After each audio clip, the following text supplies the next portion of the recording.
नमस्कार, मी सीमा आढे आणि आपण पाहत आहे लोकमत। मराठा आरक्षणानंतर आता ओबीसी आरक्षणासंदर्भात एकंदरीत राज्यामध्ये एका पाठोपाठ एक बैठक होताना आता आपल्याला पाहायला मिळत आहे। काल मंत्री छगन भुजबळ यांनी कुणबी प्रमाणपत्राविरोधात जी भूमिका घेतलेली होती त्या भूमिकेनंतर त्यांच्या घराबाहेर कडक पोलीस बंदोबस्त करण्यात आलेला आहे।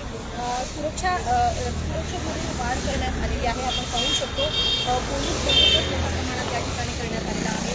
मुंबईतल्या त्यांच्या निवासस्थानाबाहेर सुद्धा आम्ही उपस्थित आहोत। कुणबी प्रमाणपत्र देण्याविरोधात छगन भुजबळ यांनी जी भूमिका काल पत्रकार परिषदेच्या माध्यमातून मांडली त्यानंतर एकंदरीत त्यांना त्यांच्या जीवाला कोणताही धोका निर्माण होऊ नये म्हणून त्यांच्या सुरक्षेत आता वाढ करण्यात आलेली आहे।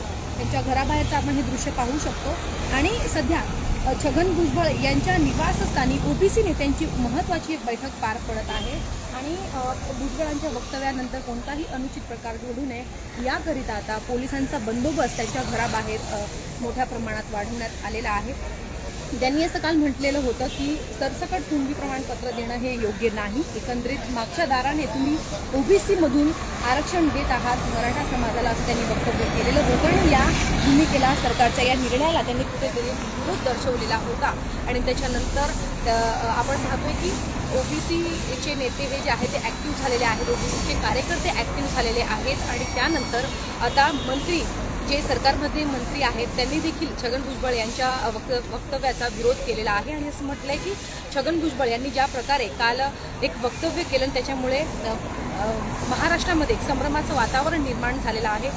आम्ही जरी मराठा समाजाला कुणबी प्रमाणपत्र देत असलो तरी देखील ओबीसीमधून आम्ही कुणबी प्रमाणपत्र देत नाही किंवा ओबीसीमधून त्यांचं 1% आरक्षण आम्ही इतर समाजाला देणार नाही, ओबीसीच्या आरक्षणाला आम्ही धक्का लागू देणार नाही, अशी सरकारची भूमिका असताना छगन भुजबळ यांनीही अचानकपणे असं वक्तव्य का केलं असावं, असे अनेक प्रश्न आता जे आहेत ते सरकारमधलेच मंत्री विचारताना आपल्याला पाहायला मिळत आहे। आज मंत्री शंभूराजे देसाई यांनी देखील पत्रकार परिषद घेतली आणि ज्या प्रकारे शंभूराजे देसाई यांनी सांगितलं की छगन भुजबळ यांनी काल अचानक हे वक्तव्य केलेलं आहे। सरकारची भूमिका त्यांना माहिती असताना सुद्धा हे वक्तव्य करून त्यांनी महाराष्ट्रामध्ये एक संभ्रमाचं वातावरण निर्माण केलेलं आहे। आम्ही नक्कीच या विषयावरती छगन भुजबळ त्याचसोबत अजित पवार यांच्याशी चर्चा करू आणि नक्की त्यांचं बोलण्याचा अर्थ काय आहे हे जाणून घेण्याचा आम्ही प्रयत्न करू।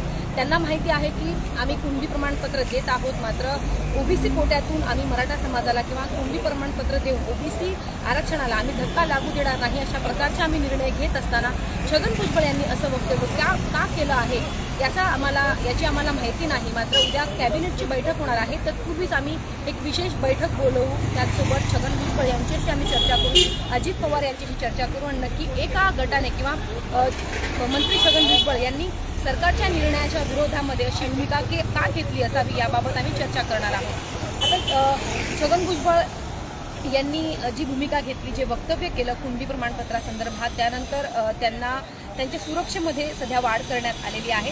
आपल्याला माहिती आहे की मराठा समाज सध्या आक्रमक आहेत। जरांगे पाटील यांनी उपोषण मागे घेतल्यानंतर कुठेतरी शांत होताना आपल्याला चित्र महाराष्ट्रामध्ये पाहायला मिळत होतं, मात्र छगन भुजबळ यांच्या वक्तव्यानंतर पुन्हा एकदा आक्रमक होण्याची एक शक्यता वर्तवण्यात येत आहे आणि म्हणून छगन भुजबळ यांच्या बाबतीत कोणताही अनुचित प्रकार घडू नये म्हणून त्यांच्या मुंबईतल्या निवासस्थानी जे आहे ते पोलिसांचा बंदोबस्त जो आहे तो वाढवण्यात आलेला आहे। सकाळपासून या ठिकाणी पोलीस त्यासोबत इतर जे अधिकारी आहेत ते या ठिकाणी दाखल झालेले आहेत। या बंगल्याच्या बाहेर आपण पाहू शकतो की दोन्ही बाजूला पोलीस तैनात आहेत आणि सुरक्षेची पूर्ण खबरदारी घेताना सध्या आपल्याला मुंबई पोलीस बघायला मिळत आहे। कशा पद्धतीने आता ही बैठक एक ओबीसी नेत्यांची या ठिकाणी पार पडत आहे आणि या बैठकीमध्ये नक्की काय भूमिका छगन भुजबळ घेणार आणि बैठकीनंतर काय ते माध्यमांशी बोलणार हे पाहावं लागेल। त्याचसोबत ओबीसीच्या या बैठकीमध्ये नक्की कोणते महत्त्वाचे निर्णय आणि कोणत्या महत्त्वाच्या मुद्द्यांवरती चर्चा झाली हे पाहावं लागेल।